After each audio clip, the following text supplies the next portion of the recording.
Billionaires in Washington state, including Amazon CEO Jeff Bezos and Microsoft founder Bill Gates, could be paying an additional tax as soon as next year. A new proposal, if passed by the state, would levy a 1% tax on, quote, extraordinary intangible financial assets like cash, publicly traded options, futures contracts, and stocks and bonds. Now, this would also be the first official wealth tax in the United States. Joining us now is State Representative Noel, the bill's sponsor. Representative, great to have you here with us on the day. Okay, help us break this down even further. Why have conditions brought on by the pandemic made now the right time to try and pass this bill that you're sponsoring? Well, thank you so much for having me. And I'll just tell you that the conditions were there before the pandemic, but the pandemic has laid bare the true inequity in our tax code here in Washington state. We have the distinction of having the nation's most regressive tax code, meaning that we ask the lowest income Washingtonians to pay disproportionately more than the highest earning households. And in our case, we ask folks making $24,000 or less to pay 6 times more in taxes as a share of their income when compared to those high earning households. I think it's egregious and out of step with our values as a state. And so I'm putting that forward today, particularly as we think about economic recovery and really who should pay as we rebuild, recover, and reimagine our economy here in Washington state.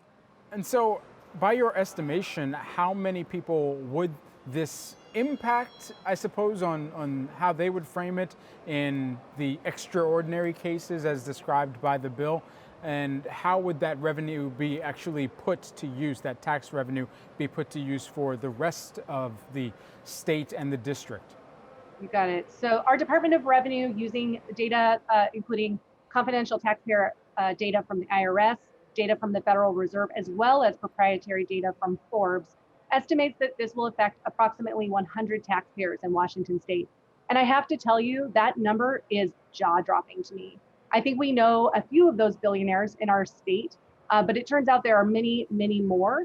And in this time, again, of great inequity, it seems important to ask them to share equitably in that responsibility of funding community investments.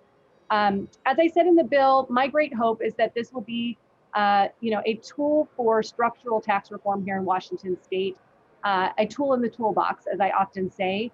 And I point to in the bill an interest in bringing equity to the code, not only by raising this revenue, but by using some of the revenue raised to provide credits against tax paid. So for instance, we have a great piece of legislation, the Working Families Tax Credit, House Bill 1297 here in Washington state, that is modeled after the federal earned income tax credit. It would provide what is essentially a credit against sales tax. Our state is overly reliant on sales tax, and that is a big driver of the regressive nature of our code. Washington is one of the few states, as we were showing our viewers a moment ago, without a state income tax. And so how has this, combined with other taxes in the state, disproportionately hurt people with less income? Yeah, great question. So with sales tax and other excise taxes, because they are a part of those regular everyday purchases that one makes for their home, our big exception, thankfully, is we do not have sales tax on food, but just about everything else in the state, we do have sales tax on. And when you think about somebody with a total household income of $24,000 or less, you can imagine how quickly the sales tax on those everyday purchases will add up as a share of your household income.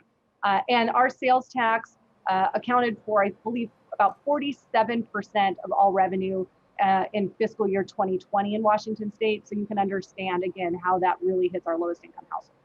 And so particularly the argument that we've heard time after time is that a billionaire's assets being taxed would be unconstitutional, is the argument that has been brought up in the past. And so that is why wealth taxes face some sort of pushback and brushback as well. So why do you believe this tax would be constitutional?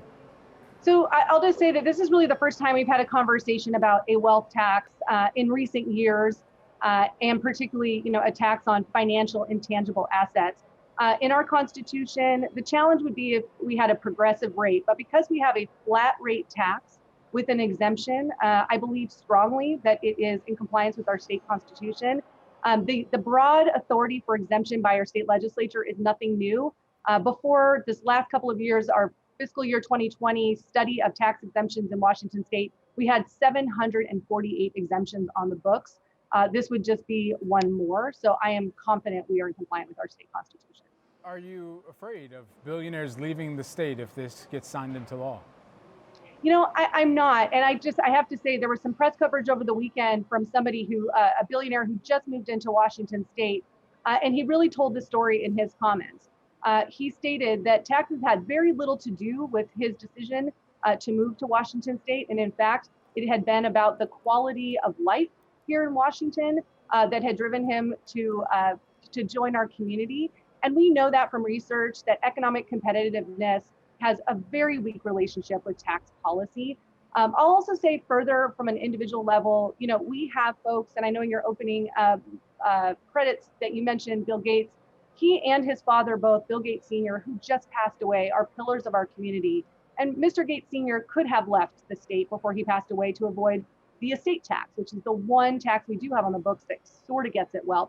But you know what? He didn't, because he was a deep community leader. He was invested in our state and a very outspoken advocate for progressive tax reform.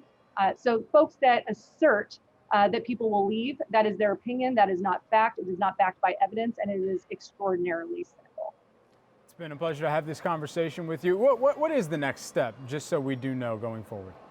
Yeah, absolutely. So in our legislative calendar, we have several bills that are subject to what we call cutoff, and this is not one of them. So over the next many weeks, I will be shifting our committee's attention. I'm the chair of the Finance Committee, and I have a responsibility to move legislation out on certain timelines. So as I say, the wealth tax proposal will simmer for a few weeks before we come back to it, and we'll attend to other business of the committee. So happy to check in with you as we move forward. Certainly would love to continue this conversation going forward. Washington State Representative Noel joining us today. Thanks so much for the time.